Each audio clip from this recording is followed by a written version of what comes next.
7 سالوں میں تو میں اس چیز کو ڈھونڈ رہی ہوں، اس سوال کو ڈھونڈ رہی ہوں، میں تو اس سوال کو حل ہی نہیں کر پا رہی کہ شامل کون تھا، غافل کون تھا، قاتل کون ہے، خائن کون ہے، خیانت کس نے کی ہمارے ساتھ۔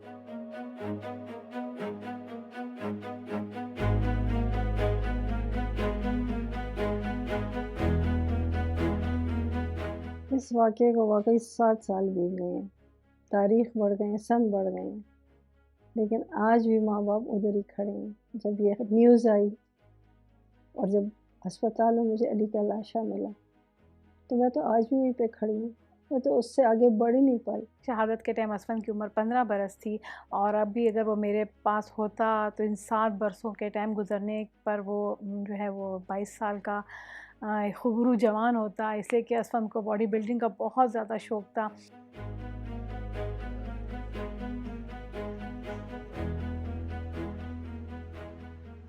میں نے تو اپنے بچے کو ایک سیف ہاتھوں میں سونپا تھا، کیونکہ میں اس میں بہت ڈرتی تھی شروع سے، اس کو کچھ ہو نہ جائے۔ تو میں سمجھتی تھی یا گھر میں محفوظ ہے یا اسکول میں محفوظ ہے۔ تو جب وہ اسکول میں چلا گیا، مجھ سے جدا ہوا، تو میں تو 7 سالوں سے یہی ڈھونڈنے کی کوشش کر رہی ہوں کہ میرا بیٹا کیوں گیا، ایسی جگہ سے کیوں گیا۔ بالکل وہ ایک عام سا دن تھا، میں اپنے روزمرہ کاموں میں لگی ہوئی تھی تو اسفند کی چچی کا فون آیا مجھے، اور مجھے کہتی ہے کہ آپ نے ٹی وی دیکھا ہے؟ تو میں نے کہا مجھے نہیں پتا کیا ہوا، تو اس نے مجھے کہا کہ ٹی وی میں دیکھو ورسک روڈ کے ایک اسکول میں دھماکہ ہوا ہے اور دہشت گرد اس میں گھسے ہیں۔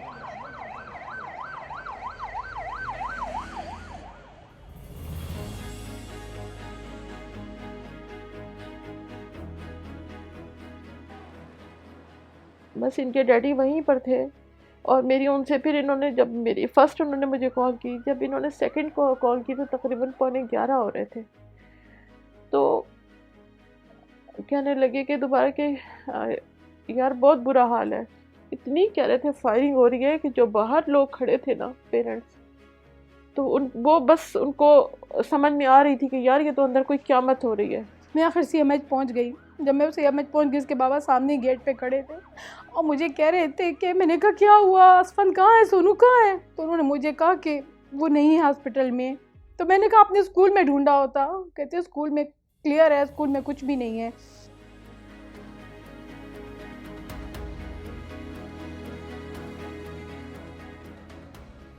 جب میں لارج پہنچی تو وہاں پہ دنیا آئی ہوئی تھی، بچے، ینگسٹرز، دنیا ہی دنیا۔ جب وہاں پہ میں نے تابوت دیکھے، میں نے لوگوں کو دیکھا، میں بالکل پاگل ہونے کے قریب۔ لیکن پتہ نہیں کیوں مجھے پتہ چل گیا تھا کہ کچھ ہوا ہے، اسود نہیں ہے، پتہ نہیں مجھے پہلے سے تھا، تبھی میں نے ایک دم کہہ دیا کہ آپ نے لاشوں میں کیوں چیک نہیں کیا۔ کوئی بندہ کہہ رہا تھا کہ اتنے بجے جنازہ، اب میں کوئی غیر بندہ تھا، میں اس کو پکڑ رہی ہوں کہ کس کا جنازہ ہے، بس اس وقت میرا سینسز نے کام کرنا چھوڑ دیا تھا۔ وہاں پہ میں نے ایک ایک جتنی بھی لاشیں پڑی تھی سب کے اس طرح کر کے میں نے ایک ایک کے میں نے منہ کفن سے ہٹائے اور دیکھے۔ لیکن ہسپتال میں جا کے مجھے ایسا لگا کہ حسبی اللہ زخمی ہو، لیکن وہ آنکھیں کھول کے مجھے دیکھے۔ اب میں زخمیوں کی طرف کر رہی ہوں، اس پولیس والا مجھے کہتا ہے نہیں بہن ادھر آ کے چیک کریں، اور ہر لاش کو دیکھنے کے بعد میں یہی کہی تھی شکر ہے یہ اسفند نہیں ہے، شکر ہے یہ اسفند نہیں ہے، شکر ہے یہ اسفند نہیں ہے۔ اور میں یہی دعا مانگ رہی تھی کہ یا اللہ تجھے تو پتہ ہے نا کہ علی ایک، لیکن اسفند پڑا ہوا تھا 81 نمبر کے میں پڑا ہوا تھا وہ۔ تو مجھے بچہ کوئی تھا، مجھے کہتے ہیں آنٹی وہاں پہ بھی ایک ہے، اور جب میں گئی تو میرا بیٹا وہاں پہ بھی اکیلا پڑا تھا۔ اس دسمبر کے بعد میں آگے نہیں بڑھتا۔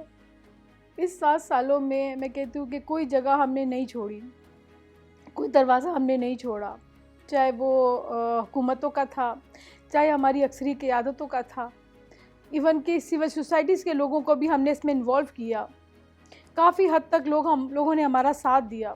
لیکن چونکہ اس میں ایسے ہاتھ، ایسے لوگ ملوث تھے جس کے بارے میں کوئی کچھ کہہ ہی نہیں سکتا، اس سے کہ وہ تو انسان ہے ہی نہیں، وہ تو زمینوں کے خدا ہیں، زمینوں کو چلاتے ہیں، وہ تو ان کے بارے میں تو آپ کچھ کہہ ہی نہیں سکتے, گناہ ہے کہنا.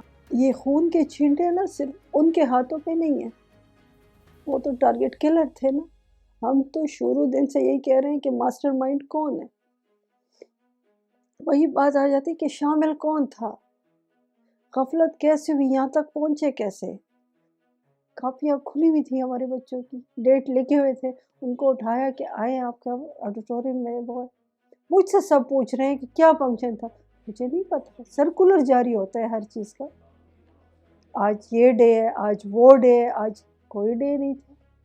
ہم تو شروع میں سے یہی کہہ رہے ہیں کہ وہ لوگ جنہوں نے ان کو راستہ دیا, سہولت کار تھے, یا جنہوں نے اوکے کیا, یا جنہوں نے جو کچھ بھی کیا, یہ سارے خون کے چھینٹے انہی کے ہاتھوں پہ.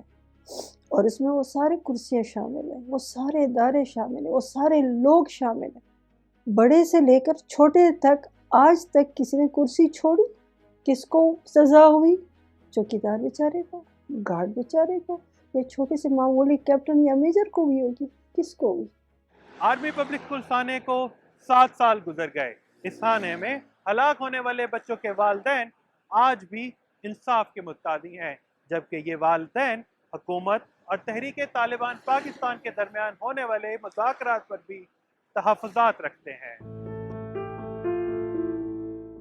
پریویس ہیئرنگ میں ایک آرڈر ہوا تھا جس میں ہم نے ریکویسٹ کی تھی کہ رائل شریف جو اس وقت کے چیف تھے اس پہ جو ہے نا ایف آئی آر کر لے, کور کمانڈر دہت الرحمان بھی کر لے, انٹیریئر منسٹر اس وقت چودھری نثار تھے اس پہ کر لے, اور جو ہے نا ساتھ جو ظہیر الاسلام تھا اس سے پہلے انٹیلیجنس کا جو آئی ایس آئی کا جو چیف تھا اس پہ کر لے, اور چیف منسٹر یہاں پرویز خٹک اس وقت بیٹھا ہوا تھا.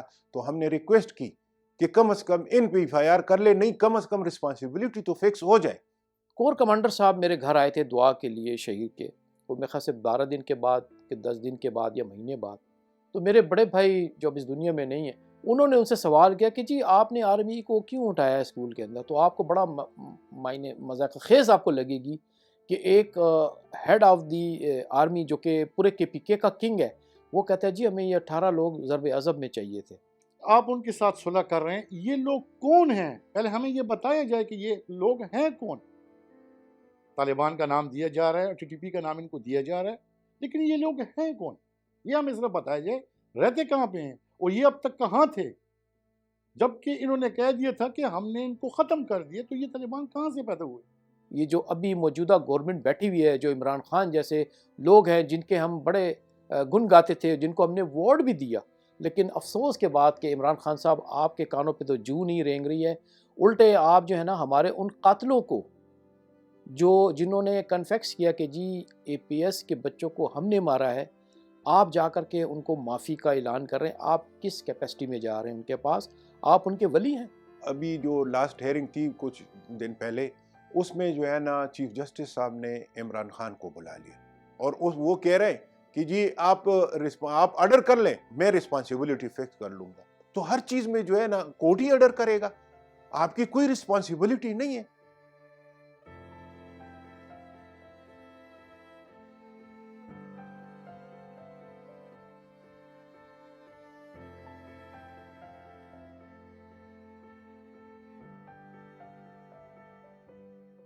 جس دن انصاف ہوا نا, امن خود بخود آ جائے گا. اگر انصاف نہیں ہوگا نا تو ہم جیسوں کے بچے یا ہم جیسے لوگ قربان ہوتے رہیں گے. کہتے ہیں آپ لوگوں نے ہم سے قربانی لی گئی ہے, ہمارے بچوں سے قربانی لی گئی ہے. میرے بیٹے کو نہیں پتا تھا کہ قربان ہونا کس کو کہتے ہیں.